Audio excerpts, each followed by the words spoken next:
Hello fiber friends, welcome back to a Jilly and Eve Chill Vlogmas. Let's get right into it. I did something controversial. In the other video I forgot to show you that there's stockings on the back of the stocking. Who's gonna see that? Maybe Santa? Probably no one. But they're there. There are stockings on the back of the stocking. Here's what I did that's controversial, or it's about to be as soon as you know about it. I went to Joann's and I bought yarn to make my stockings. It's acrylic. I got Red Heart Super Saver. But I did it on purpose, and let me tell you why. This stocking has been around for 40 years. It has lived in, wait, 3, 4, 5, 6, 7, 8, 9. It has lived in 9 different houses. This stocking has lived in 6 different states. This stocking has been stored in the attic, a garage, the basement, a sort of dirt floored crawl space under a porch, and those kinds of dark storage places are the places that are likely to get moths. I feel like if I make new ones out of acrylic, then these can follow my children into whatever they end up doing someday, and no one has to worry about the care and maintenance of it, and no one's going to open up a bin of, you know, Christmas decor and have a bunch of moths fly out in their face. That would be travesty. I considered all of that, and I chose to go with acrylic. So this was an intentional choice. And I don't love bringing more yarn into the house either because I really want to stash down.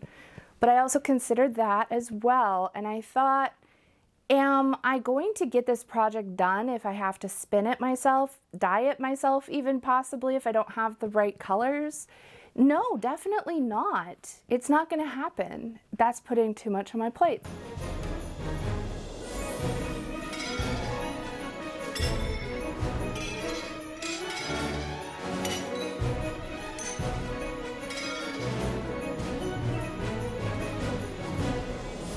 So I chose to go with acrylic. And I think there's pros and cons to that. And it is what it is, and in the end I had to make a choice. So I did. Also, the bells that I got don't sound as pretty as the one that my grandma had. But I couldn't find any bell-shaped bells. All I could find were like the jingle bells on a harness for reindeer kind of bells.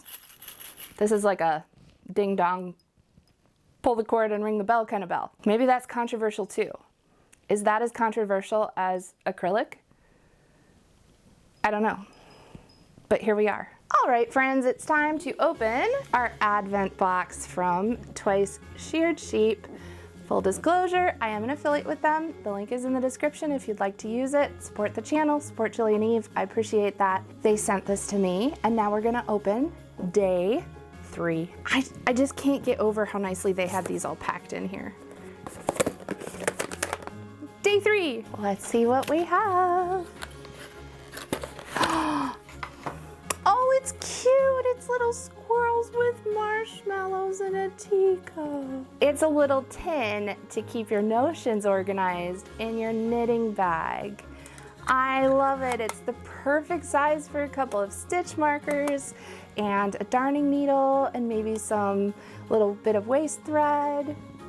It's so cute. This is perfect. I love it. Oh my gosh.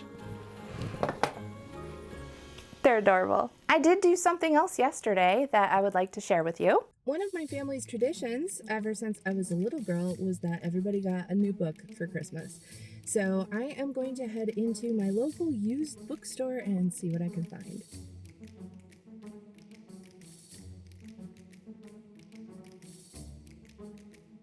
I was successful, but I can't show you what I got because people who are going to get some gifts might see it, and I don't want to spoil it. Secrets. I wasn't going to go through all the books in a blustery, cold, chilly parking lot, but I can show you some of the ones I got now, which I feel terrible, because why am I buying myself stuff in December? And why do I have such a thing about books being so precious? Like, I never purge my books. I never get rid of books. I have books I haven't opened or read in years. I do have a really good reference library though that I open and reference a lot. for my spinning and knitting stuff. I think this counts. A bunch of these count. So let's see what I got. I got The Power of Knitting, Stitching Together Our Lives in a Fractured World by Loretta Napoleoni. I'm looking forward to reading this one. It has a lot of personal stories. It also has stories about, you know, resistance in very difficult times for various groups of people. There's historical stuff in here, and I think that this might be a good thing to read right now for a little bit of inspiration and maybe even some hopefulness, dare I say. I also got Indigo, In Search of the Color That Seduced the World. That sounds salacious, but it's not a TikTok spicy book. It's just a history book about the color of indigo. There are two colors historically that have been highly sought after, highly valued.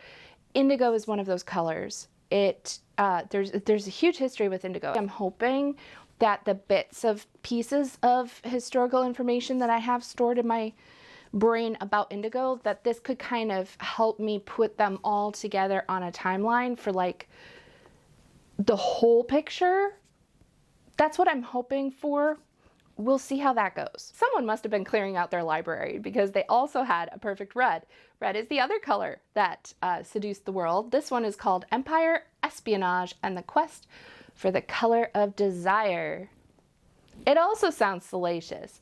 Amy Butler Greenfield is the author, and I just love history books that sound spicy. The fire's getting warm on my back. I'm gonna scoot over. Okay.